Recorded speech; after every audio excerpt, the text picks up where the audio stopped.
Buenas tardes, profesor Buenas Niño. tardes. Quería agradecerle en primer lugar el que nos haya concedido su tiempo a un grupo como el nuestro, que es un grupo de Internet que apenas tiene trascendencia ni importancia en esta sociedad más que dentro de este Pero mundo son muy, virtual. pero son muy vistos, ¿no? Eso parece, que nos lee mucha gente. Yo a veces me quedo sorprendido. El otro día precisamente hablaba con el presidente de un famoso grupo inversor y me quedé muy sorprendido porque nos conocía perfectamente, sabía quiénes éramos. Eh, entonces, dentro de ese ámbito, pues sí, la verdad es que podemos tener cierta importancia. Ahora lo que nos interesa es poderlo trasladar al mundo real, Ujú. al mundo real, desde este mundo virtual al mundo real. Usted sabrá que dentro de este mundo virtual es una de las personas más apreciadas. Pues eso me dicen, eso me dicen. Se habla muchísimo de usted, de todo lo que escribe, todos sus artículos son comentados al detalle. En fin, se le hace un seguimiento exhaustivo. Por supuesto, aquí tenemos al responsable de este seguimiento que se le hace, que es este libro, el Crash del 2010, en el que usted ha anticipado este problema tan grande al que nos estamos enfrentando. Eh, Ahora que ya se ha cumplido más del año desde la publicación del libro, si no me equivoco, debe hacer ya, es de marzo creo que es, ¿no? De Marzo del 2009. 2009. ¿Cómo ve usted la evolución de los acontecimientos? Bueno, a ver, yo quise hacer una matización, porque, claro, el pasado tiende a olvidarse. El arranque de esta historia está en marzo del 2006, cuando ABC publicó una entrevista que me hizo Sí.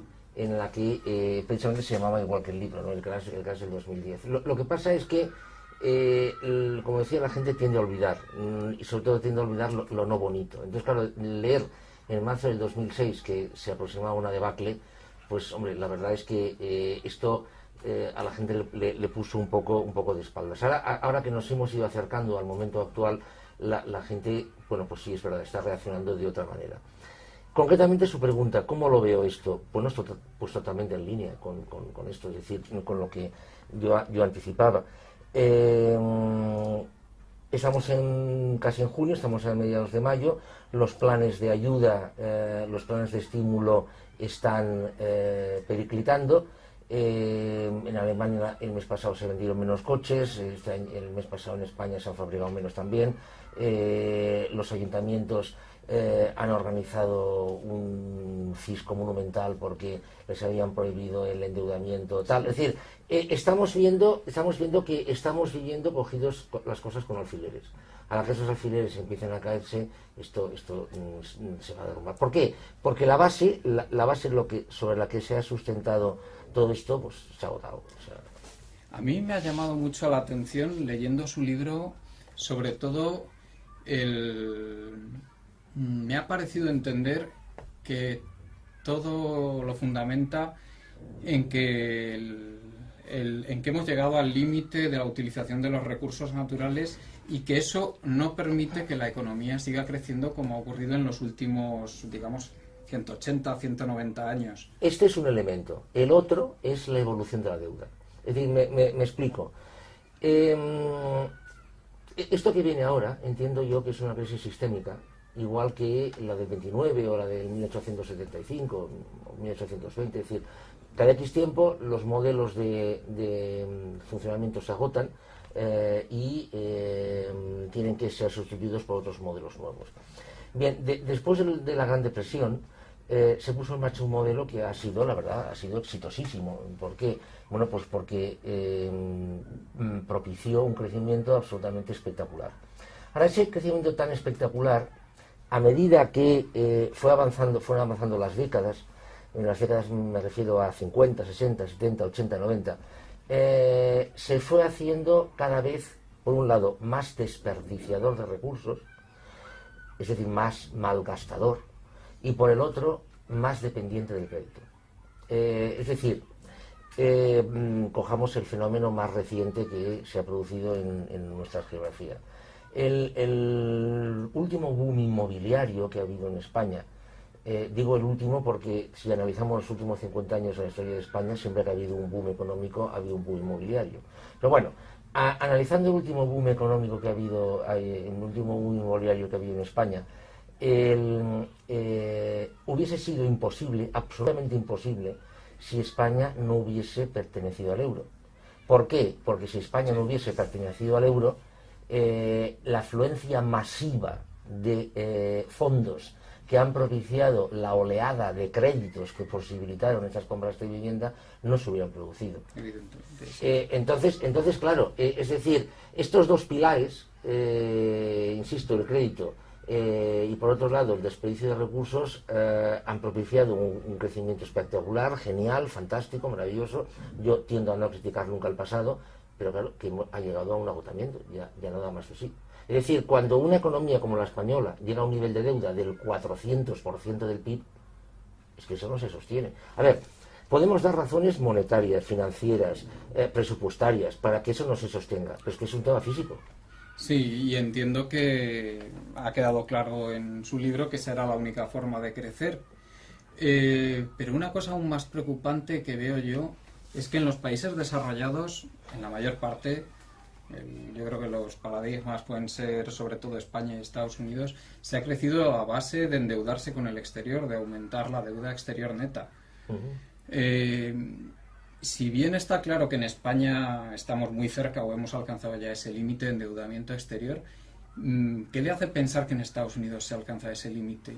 A ver, en Estados Unidos es una economía que es muy curiosa, realmente es muy curioso el caso de Estados Unidos.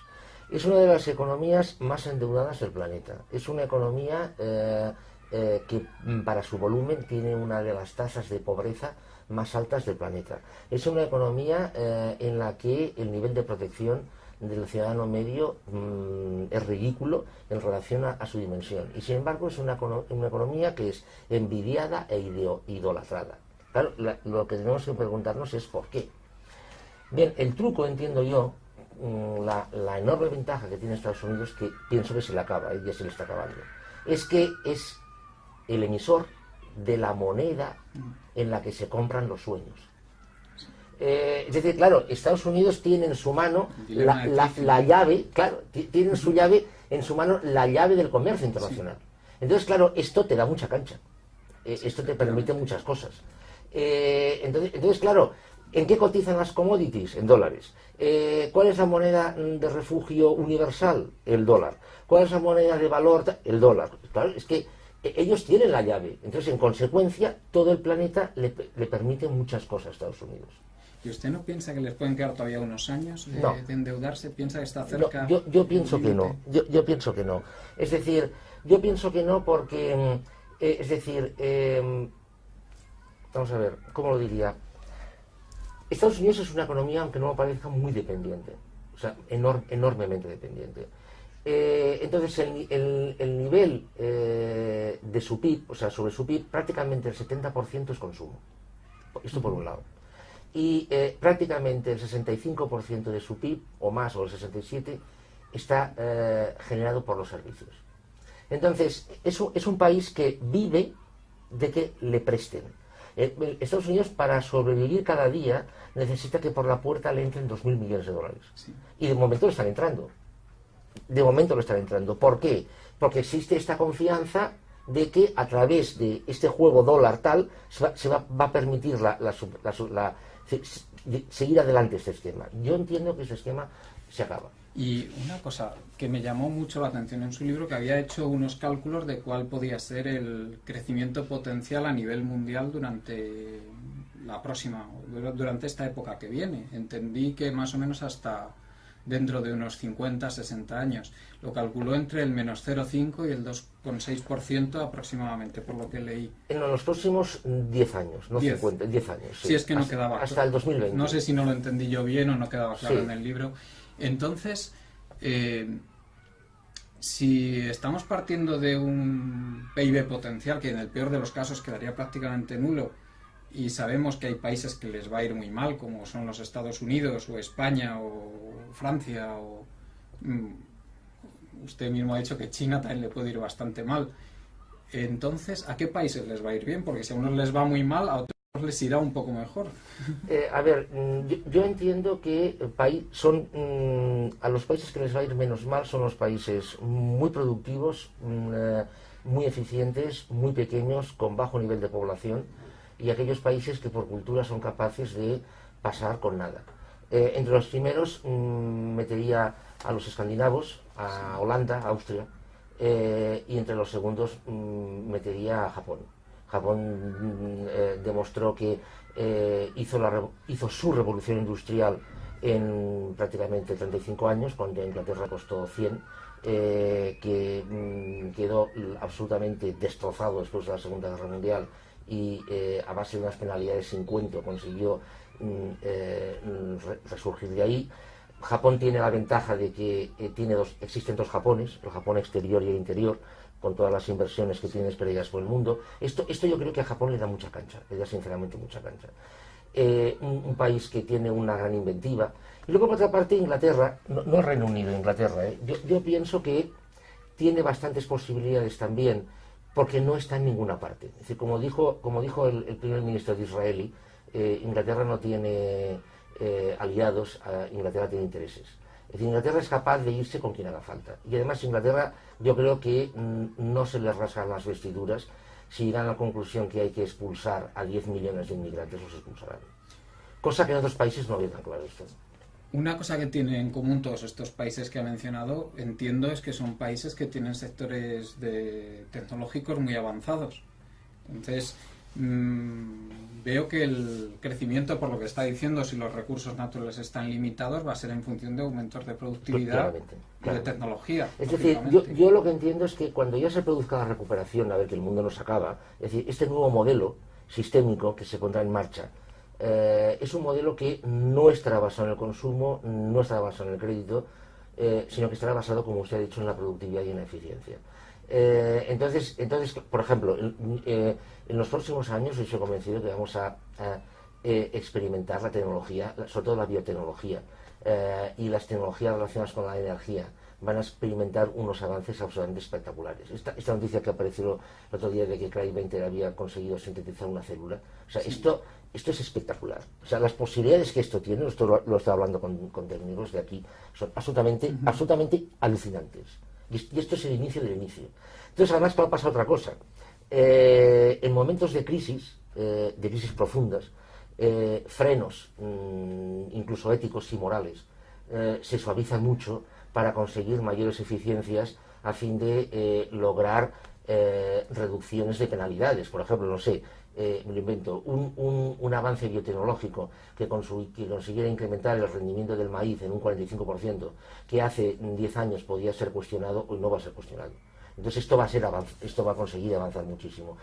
Sintetizar antibióticos mucho más baratos, o de forma mucho más barata y eficiente. Es decir, yo pienso que, como apuntaba, la salida claramente va a ser a través de la productividad y la eficiencia, es decir, la optimización, cosa que en España, claro, cero patatero.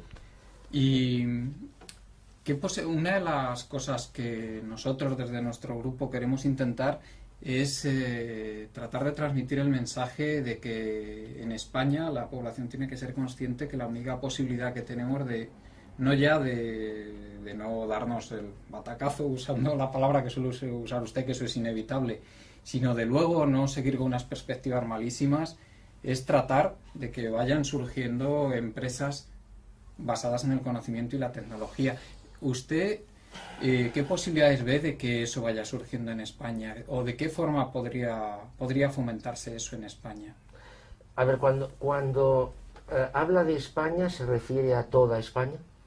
Claro, porque, a ver... Entiendo que en muchas zonas de España no hay capital humano suficiente como para hacer eso. A ver, una de las cosas, una de las consecuencias territoriales que va a tener este modelo basado en la optimización, productividad, etcétera, etcétera, yo creo que el concepto de Estado, tal y como lo conocemos, el concepto de país incluso, va a diluirse muchísimo. Es decir, el Estado claramente va menos. Va menos por el tema de la recaudación fiscal, los gastos, etcétera. Pero es que ya incluso a un nivel puramente conceptual, es decir, la necesidad de un Estado, yo creo que va claramente a menos. ¿A qué vamos? No cambio de tema, ya lo verá. Por un lado vamos a una muchísimo mayor coordinación a nivel de área y a nivel internacional, y por el otro lado creo que vamos a la construcción de clústeres regionales, metaregionales y subregionales, a fin de generar sinergias y colaboraciones. Claro, pregunta, volviendo a la cuestión de usted. ¿Es factible en España la construcción de estos clústeres metaregionales, regionales y subregionales? Yo creo que sí. De hecho, ya tenemos algún ejemplo, pero muy limitado. Yo creo que esto claramente va más. E incluso es posible pensar en clústeres transnacionales, por ejemplo, en el País Vasco con Francia y en Cataluña también con Francia. E incluso más allá, o sea, es decir, toda el área del Mediterráneo, etcétera, etcétera. Ahora, claro, hay zonas en las que realmente está esto muy mal. Sí, sí, se entiende que hay zonas que no. Yo para no hablar de España, porque siempre es feo, pensemos que hoy ya en Alemania hay zonas que el nivel de desempleo no llega al 3% y hay zonas en que es el 26%. Sí, en Alemania. Alemania del Este está francamente Entonces, mal, claro, sí. es que cuando hablamos de Alemania pensamos, claro, todos pensamos en Berlín y en Hamburgo, pero... ¿Y se puede hacer algo desde los poderes públicos para fomentar esto o cree que esas iniciativas son muy difíciles? Yo pienso que esto, el fomento de estos clústeres, yo creo que vendrá, pero por el lado de las corporaciones. Es decir, en primer lugar, los estados no van a tener fondos para abordar estas iniciativas. Estas iniciativas que, cuidado, que son muy caras, porque sí, estamos hablando de fomentar, financiar, ayudar en la alta tecnología, y la investigación y el desarrollo de esto es muy caro, realmente es muy caro. Yo creo que esto vendrá más por el lado de las grandes corporaciones, fondos de inversión tecnológica que estén en combinación o en comunicación con grandes corporaciones y que se dediquen a fomentar estas vías. Por ejemplo, por hablar de algo, es un puro ejemplo, de verdad, no sé nada, que nadie haga ninguna cábala extraña. No me extrañaría, por ejemplo, que mañana se publicara que va a haber una colaboración para descubrir nuevos talentos entre el fondo Berkshire de Warren Buffett y General Electric, por ejemplo. No me extrañaría. Que esto así junto tiene muchísima más potencia de la que puede tener cualquier estado para conseguir este fin. Y ya cambiando un poco de tema, estamos viendo ahora que se están intentando, en Europa se están intentando fomentar medidas deflacionarias, claramente deflacionarias, sobre todo para los países del sur. Eso es lo que se está intentando hacer, y sobre todo medidas, digamos, de la economía de la oferta. Es decir, lo que llaman reformas estructurales, lo que llaman flexibilización del mercado laboral. ¿Qué futuro le ve usted a estas medidas? Cero, ninguno. Me explico. Lo que se está vendiendo es lo siguiente, ¿sabes? Que es muy curioso. O sea, la recuperación tiene que venir por el lado de las exportaciones. Eso es lo que nos cuentan. Es decir, se da por supuesto de que el consumo interno va a bajar, debido a que la renta va a bajar y debido a que el crédito va a bajar. Bien. Entonces, la solución, ¿cuál es? De momento no pongamos ningún nombre de país. ¿La solución cuál es? La solución es, hagamos más competitiva la economía vía costes y exportemos. Bien, a ver, en esencia, esto lo podrá hacer un país, dos. Pero esto no lo pueden hacer todos los países, porque ¿a quién vamos a exportar? A Marte. O sea, es que esto es inviable, es absolutamente inviable. Es decir, porque las exportaciones que haga España serán consumos de Francia, de Argentina o de Alemania. Y al revés. Es decir, para que nosotros exportemos, alguien tiene que comprar. Si cae el crédito en Alemania y cae la renta en Francia, difícilmente van a comprar productos españoles. Esto por un lado. Pero es que luego hay otra historia. Vamos a ver, España puede ganar competitividad vía costes. Difícilmente puede ganarla vía inversión, porque ya cuando España iba bien, sobre un índice 100 europeo, España tenía una de las tasas de inversión empresarial más bajas de Europa. ¿Por qué? Bueno, pues por la sencilla razón de que para el valor añadido que generaba España, no era rentable invertir. ¿Cómo demonios va a poder competir España vía costes laborales, por ejemplo, por muchas reformas que hagan, si el salario industrial medio en Marruecos es el 10% del de España? Eso está clarísimo, que es imposible competir en productos de bajo y medio valor añadido cuando los pueden producir en países con costes. Entonces, ¿qué tenemos que irnos? ¿A diseñar chips de 6 núcleos? Tenemos que ir a eso. Pero es que ya hay gente que tiene experiencia en diseñar chips. Entonces, ya partiendo de la base de que esas medidas van a fracasar, en lo cual estoy totalmente de acuerdo con usted, esto va a tener consecuencias graves, Sí. muy graves. Sí. Por ejemplo, puede tener consecuencias graves sobre el euro. ¿Usted ha valorado qué consecuencias puede tener sobre la zona euro esto? ¿El qué? ¿Los problemas de España? No, el fracaso de todas estas medidas deflacionarias, no solo en España, porque hay más países que tienen problemas de competitividad, los tiene Italia, los tiene incluso Francia, Bélgica, la misma Irlanda los tiene. Y Alemania también. Y Alemania también, porque en el momento en que dejen de comprarle los países de Europa, lógicamente A ver, yo no imagino un escenario en el que el euro desaparezca, pero por la sencilla razón de que no le conviene a nadie. Es decir, es mucho más fácil comerciar, aunque sea poco, sobre una base común que comerciar, aunque sea teóricamente un poquito más, sobre una base repleta de minas que representarán los distintos tipos de cambios. Porque claro, si el euro desapareciera y volviésemos a las monedas nacionales, automáticamente, ¿qué es lo que viene? Levantar barreras para a ti sí y a ti no, de aquí esto sí y aquello no. Claro, automáticamente esto pasaría y esto no le conviene a nadie. Yo creo que es justo al revés. Yo creo que vamos hacia una moneda mundial. Una moneda al menos de cuenta, una moneda de cuenta. De forma tal que si una empresa alemana le vende algo a una empresa mexicana, pueda tener una base de cuenta común un poco al margen del estado de un poco la economía propia mexicana y de la economía propia alemana. ¿Cómo?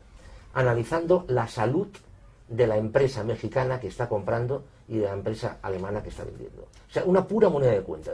Entonces, entiendo también que esto que me está diciendo implica que supone que la globalización no tiene vuelta atrás. No, en absoluto, en absoluto. En absoluto. Es decir, yo creo que ya estamos en un mundo postglobal.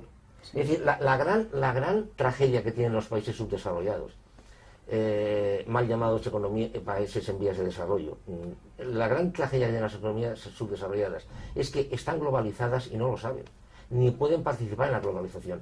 Dos de los principales productores de algodón del mundo son Malí y Uganda. Dos de los principales productores de algodón del mundo, que no tienen absolutamente nada que decir en el entorno del algodón mundial. ¿Por qué? Porque no tienen ninguna fuerza. Es decir, la globalización es algo a lo que se ha llegado por evolución, por necesidad evidentemente, pero por evolución, esa evolución fue fruto de la necesidad, y ahora ya echar atrás, volver atrás, es impensable porque se perderían posiciones. Es decir, nos puede gustar más o menos, y podemos meterle más o menos juicios de valor, pero una vez entiendo yo que se ha avanzado, volver atrás es imposible. Ejemplo, la esclavitud. La esclavitud, es muy curioso esto. El país más encendidamente antiesclavista fue Inglaterra, que fue precisamente el país que más había participado en el comercio de esclavos. ¿Por qué? Porque en el momento mismo, incluso el Reino Unido estaba todavía pintándose. En el mismo momento en que se dieron cuenta de que una persona esclava consumía, una persona no esclava consumía, y una persona no esclava podía participar en la economía muchísimo más, infinitamente más que una esclava, fue declarada ilegal la esclavitud. Ya es imposible volver atrás. O sea, es que es imposible volver a la esclavitud, independientemente de cuestiones éticas y morales. Un poco con la globalización, entiendo, pasa lo mismo. Y eso también tendrá como consecuencia que se profundizará en lo que es la redistribución de la riqueza mundial, como ha pasado estas últimas décadas. Es decir, yo entiendo que ha habido unos flujos muy grandes de capital, sobre todo desde las zonas de lo que llamamos el mundo desarrollado hacia Asia, y que este proceso va a continuar imparable, lo cual va a suponer que desde mi punto de vista, que las condiciones de vida que estamos manteniendo en Europa o en los Estados Unidos no va a ser posible seguir manteniéndolas. A ver, yo vuelvo un poco a lo que decíamos antes. En el X en el que generen biotecnología alimentaria que sirva para mejorar cultivos, rendimientos, etcétera, etcétera, y que evidentemente esto tenga unas posibilidades, ahí la renta se va a disparar. Se va a disparar. Se va a disparar entre las personas que hagan esos trabajos de alto valor añadido. Evidentemente. El resto, pues, entonces, si a esto le llama redistribución, redistribución geográfica, me refiero, tal vez. ¿flujos migratorios hacia estas zonas? No lo creo. No lo creo. Y otro asunto que se me ocurre de mucho interés es en España y en el mundo desarrollado en general esto va a generar un enorme paro estructural, el que llamábamos el paro en la teoría, el desempleo tecnológico que podía hablarse en la teoría marxista o en las teorías de Malthus. Este se va a generar y va a ser muy alto. Sí, pero esta gente, ¿cómo va a sobrevivir? Claro, es que, a ver, yo entiendo que estos conceptos, desempleo estructural, desempleo tecnológico, son conceptos propios de la revolución industrial. O sea, la descripción que hizo Marx de la generación, de la tendencia decreciente de la tasa de ganancia, es que es magistral. O sea, es que es de libro, claro, por eso lo escribí en un libro. ¿Qué es lo que sucedió? ¿Por qué no se produjo la revolución obrera, etcétera, etcétera? Porque la burguesía entendió, muy inteligentemente, que el truco estaba en darles más ocio y más salario a la gente para que consumiera lo que fabricaba a medida que la productividad fue aumentando. Entonces, claro, todo este proceso es un proceso que se encuadra dentro de una dinámica de revolución industrial. Entiendo que ahora este proceso de revolución industrial ya ha concluido y ahora pasamos a otra cosa. Es decir, conceptos como desempleo estructural, desempleo tecnológico, yo creo que dejarán de tener sentido y pasaremos a hablar de otra cosa, de la población laboral o profesionalmente necesaria y de la población no necesaria. Y entiendo también. Entonces, perdone, ¿cómo sobrevivirán? Que era la pregunta. Sí. La pregunta. Bueno, a ver, hay una cosa que tiene varios nombres: subsidio de subsistencia, renta mínima, renta básica, o sea, tiene distintos nombres.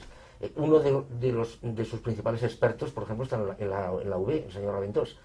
Doctor Raventós, perdón. El tema es un tema que yo creo que se va a generalizar absolutamente. Es decir, habrá gente que por el hecho de nacer recibirá una renta y no va a ser necesario nunca. O muy pocas veces. Es decir, yo creo que vamos hacia una disposición en la cual habrá un porcentaje de población que va a ser siempre necesaria, una población que no se va a jubilar nunca, una población que siempre va a estar ahí porque va a ser necesaria y va a disfrutar y va a gustarle y todo lo que queramos. Es cierto que con una, entre comillas, jubilación decreciente porque no va a poder dedicarse. Hay un modelo de un sociólogo inglés que habla de esto, no recuerdo cómo se llama. En segundo lugar, una población bastante reducida que trabajará muy a nivel temporal, con contratos muy breves, muy a salto de mata, como se dice vulgarmente, y luego habrá otra población que prácticamente no será necesaria nunca. Como la productividad será muy alta, evidentemente, y como la tendencia a la natalidad, de la tendencia decreciente irá decayendo, claro, evidentemente se irá produciendo un ajuste demográfico. A ver, Jeremy Rifkin, por ejemplo, calculó que en algún momento del siglo XXI, para generar el 100% del PIB mundial solamente hará falta el 5% de la población actualmente existente. Entonces, claro, es que esto nos plantea unos modelos radicalmente distintos. O sea, es que es otra película. O sea, es decir, la revolución industrial se basaba en el más. Es decir, más población, más empleo, más consumo.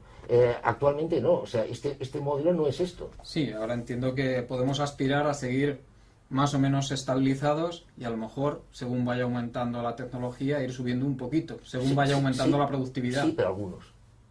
Sí, no me refería en el conjunto todos. de la economía, pero que eso va a repercutir fundamentalmente entre esta gente útil y, por supuesto, entre los propietarios del capital, entiendo, ¿no? Sí, pero, a ver, los propietarios del capital, claro, es que dicho así, volvemos otra vez a la dinámica de clases, ¿no? Es decir, los propietarios del capital, los propietarios del trabajo. A ver, ¿quiénes son los propietarios del capital? ¿Los accionistas? Claro, el propietario del capital, ¿quiénes son los propietarios del capital? ¿Los accionistas? Claro, el propietario del capital o un propietario del capital es el que pone pasta encima de la mesa para que el biotecnólogo tal investigue su enzima tal. Pero es que ese biotecnólogo también tiene un capital enorme. Sí, sí. ¿Me explico? Claro, sí, sí, su conocimiento, entiendo, ¿no? Claro, por ejemplo, el otro día me pasaron, igual lo han visto, un vídeo en YouTube, está sobre un robot que han diseñado que anda perfecto. O sea, el tema del desplazamiento robótico se ha eliminado. Es decir, ya no es un problema. Un robot que se desplaza autónomo, sin cables, ni wifi ni nada, se desplaza autónomamente por cualquier tipo de superficie. O sea, y esto insisto, o sea, estamos al inicio del inicio del inicio.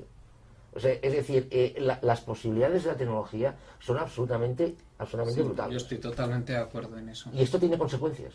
Sí. O sea, esto implica que el humano, o sea, la persona, va a tener que cambiar de chip. Y la enorme dificultad es que la capacidad de adaptación de los humanos a estos cambios son mucho más lentas que los avances que la tecnología son capaces de provocar. Y esto evidentemente ocasiona problemas. Me comentaba, por ejemplo, ya es un par de médicos que me lo han comentado esto, gente que llega a la consulta, médicos de la seguridad social, médicos de familia, en España, llega a la consulta, hola, buenos días, dime Prozac. Oiga, pero usted, que no, pero yo ya sé que necesito Prozac. Esto está pasando ya. Entonces, claro, esto realmente no sé si es preocupante, pero esto marca un ritmo, vaya. Sí, desde luego las implicaciones de estos cambios tecnológicos son tremendas. Yo lo entiendo así también. Le quería plantear otro tema.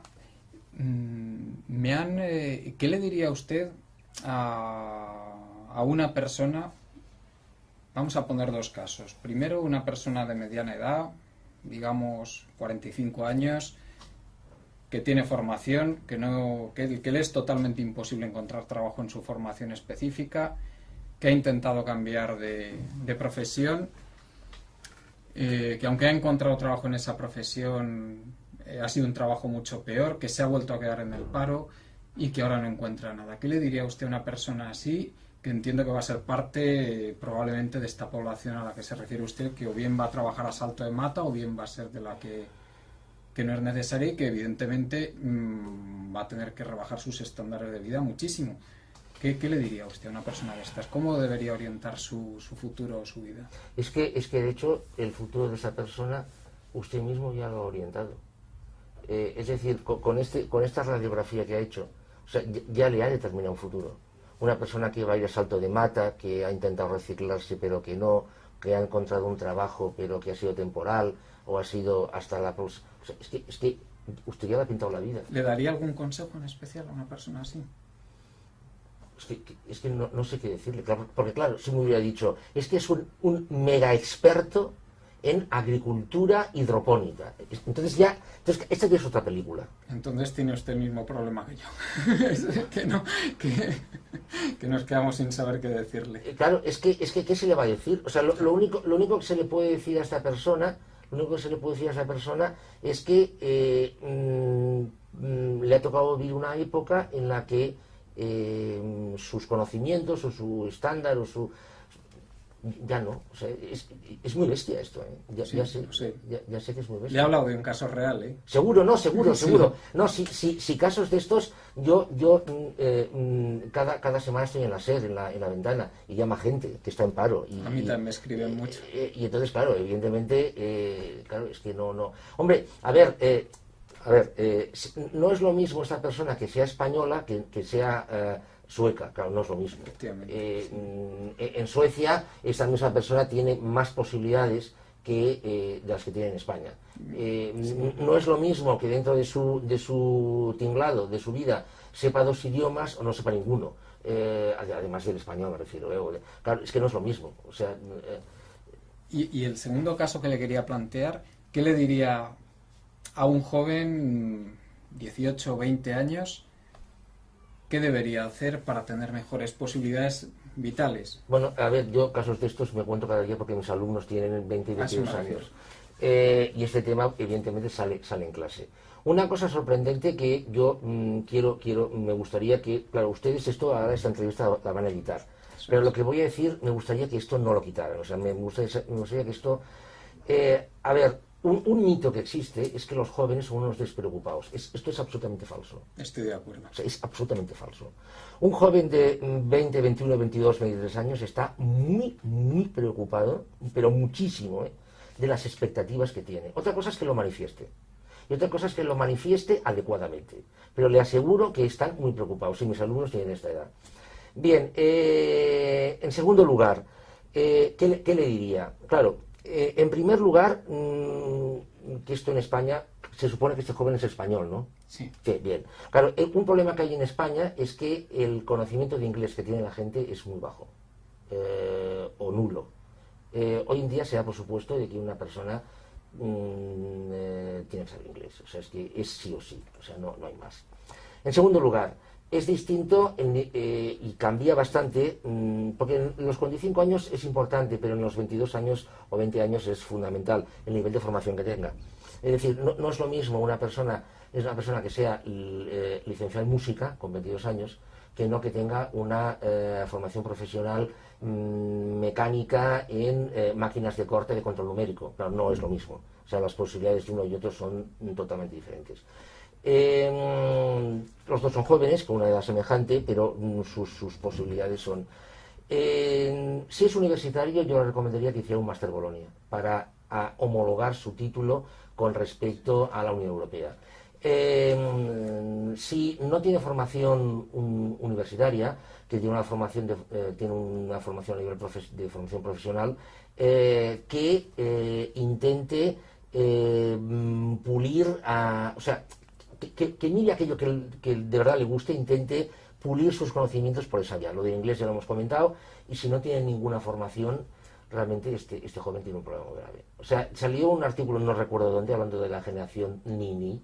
Esto realmente es muy problemático. O sea, es decir, la radiografía de la juventud española realmente es muy mala. O sea, es decir, un desempleo juvenil del 42%, una tasa de temporalidad del 65%, una tasa de mileurismo del 80%. O sea, realmente es un cuadro muy pavoroso. Es que el futuro ya está aquí. Sí, exactamente. Sí, ¿cuál es el problema? Claro, en el fondo, el problema es un problema que choca muchísimo con la realidad. Es decir, me explico.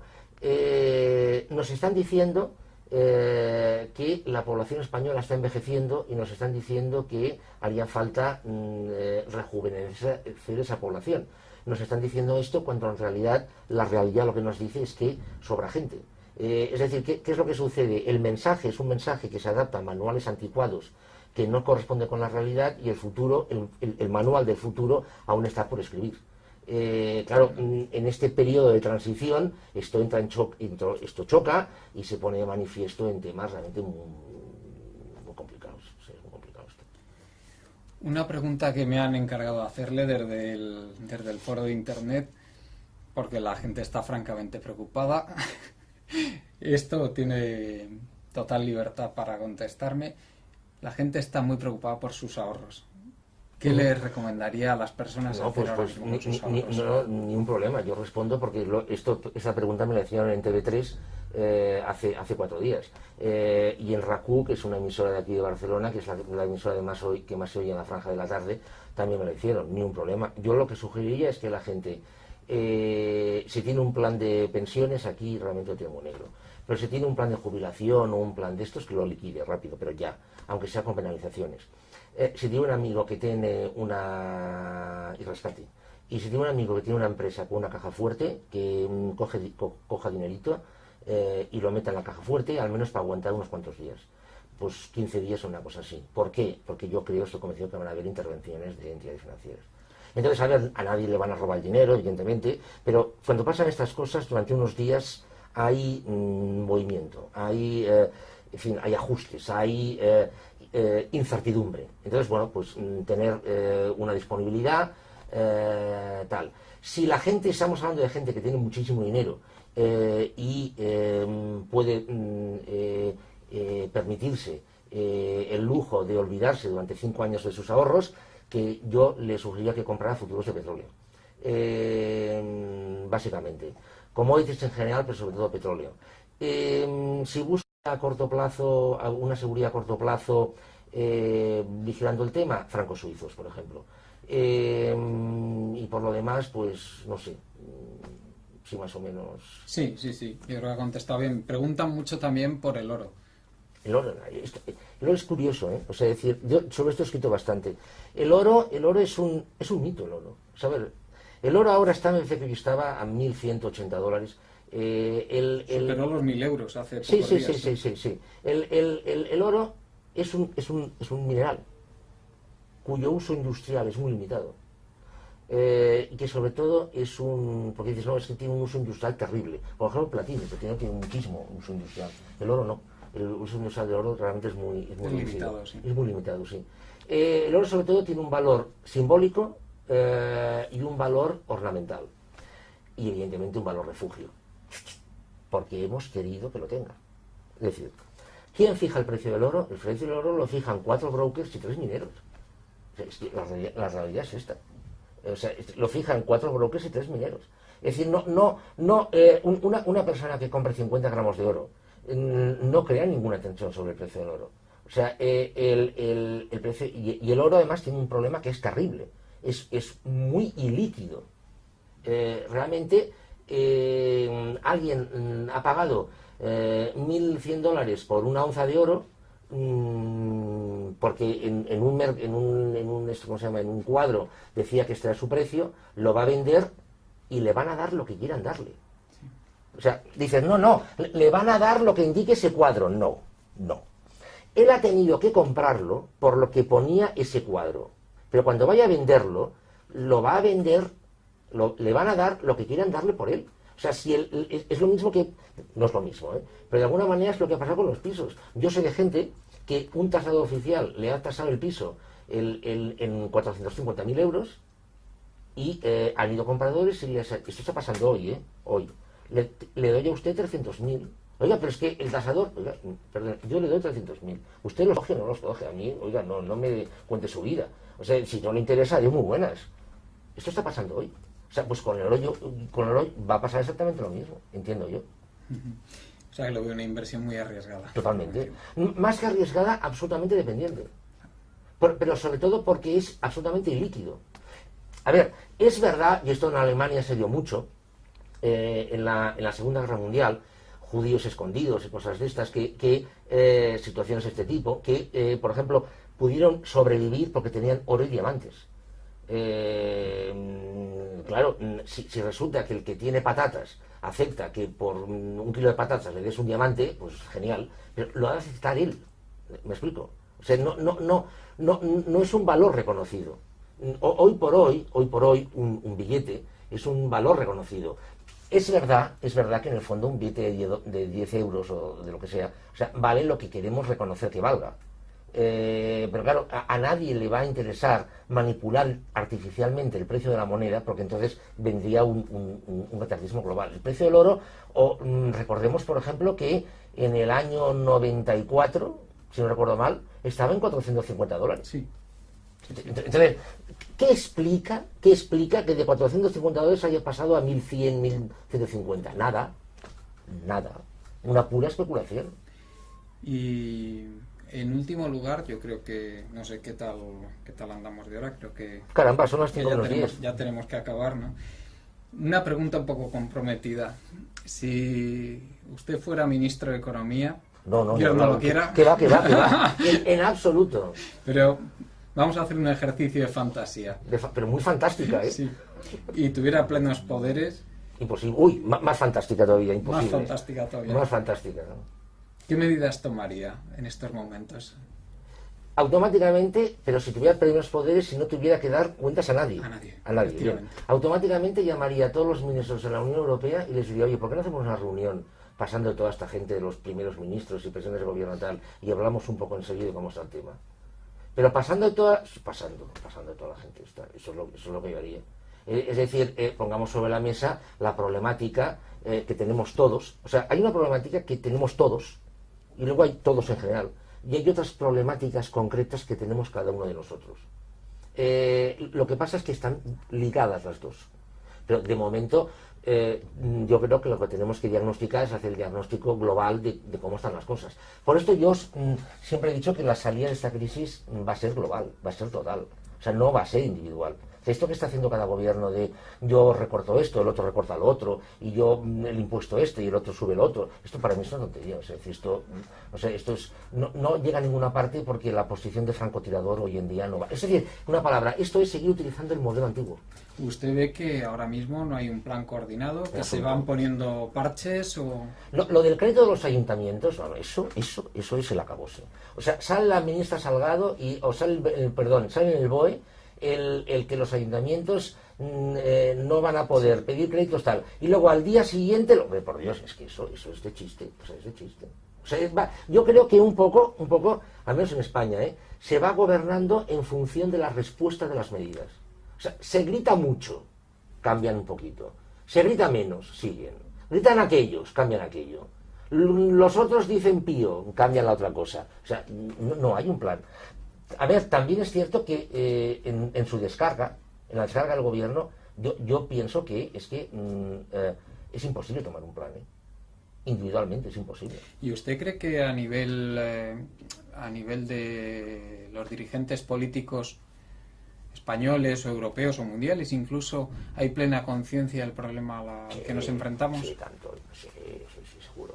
Es decir, a ver, en fin, los expertos, o una serie de expertos puede que sepan muchas cosas, pero a ver, quien tiene que saber lo que pasa lo sabe. Otra cosa es que sea el momento para tomar las medidas pertinentes para implementar esas soluciones. Me explico. Antes he comentado que la salida de esta crisis tiene que ser global y tiene que ser coordinada. ¿Sí? Esto suena muy bien. Pero eso tiene, por ejemplo, una consecuencia inmediata. Pierde soberanía. Hoy en día el concepto de soberanía es inviolable, es divino. El concepto de soberanía es lo máximo que tiene un país. No hay absolutamente ningún país que esté dispuesto a perder soberanía. Absolutamente ninguno. Hoy, cuando esto se vaya complicando y la crisis vaya más y todo se vaya poniendo más difícil y la gente tenga realmente problemas, entonces la gente estará dispuesta a cambiar soberanía por seguridad, o al menos por supervivencia. Estoy convencido que no soy el único en Europa o en el mundo que piensa que tenemos que ir a medidas más coordinadas. No me lo creo. No, claro, ya. Lo que pasa es que plantearlo esto así, ahora, chocaría con unos rechazos absolutamente brutales. Las cosas tienen que degradarse muchísimo más para que esto se plantee. Pienso. Entiendo. Yo no sé si quiere añadir alguna cosa más. No, de momento no. Pues entonces agradecerle muchísimo el tiempo que nos ha prestado y esperemos que luego nos haga el honor de ver el... Sí, tanto. Por curiosidad, esto llevamos, ¿cuánto? 45 minutos. Más o menos. ¿Esto en cuánto se va a quedar resumido esto? 45. ¿En serio? No se va a cortar nada.